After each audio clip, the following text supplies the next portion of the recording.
Thank you, Madam Speaker. And I'd like to thank my colleague from Massachusetts for yielding the time, and also urge all of my colleagues to vote no on the rule in the previous question so that we can take up and vote on the Senate-passed bill from last week that would provide some relief to families and businesses across America from these unconscionable increases in flood insurance rates. It would also give us time to work on a bipartisan solution.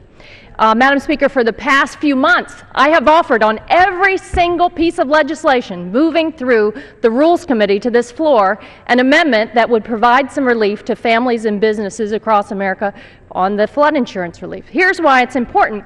We're dealing with the unintended consequences of a bill the Congress passed in 2012 that people were not aware of. It was going to really suck our neighbors with these high flood insurance increases.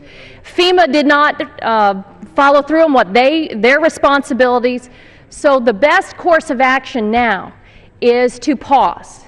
And kudos to the Senate that passed last week by a broad bipartisan vote. 67 bipartisan members in the Senate passed a flood bill with the input of realtors, families, businesses, chambers from all across the country.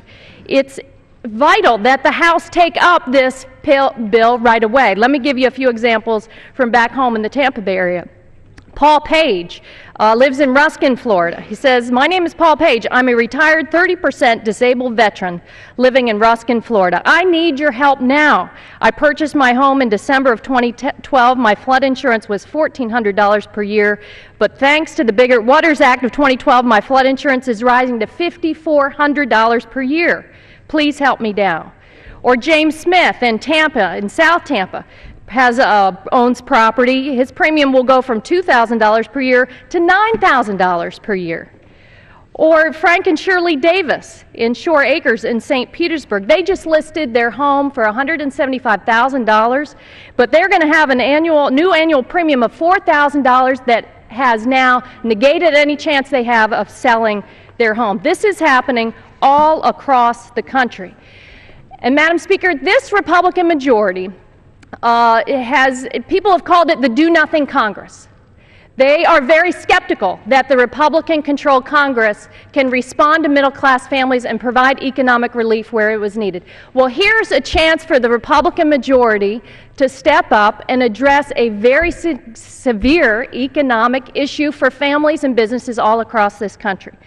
The longer the Republican leadership puts this off, the greater economic harm it will cause to families and businesses across America. Vote no on the previous question and the rule.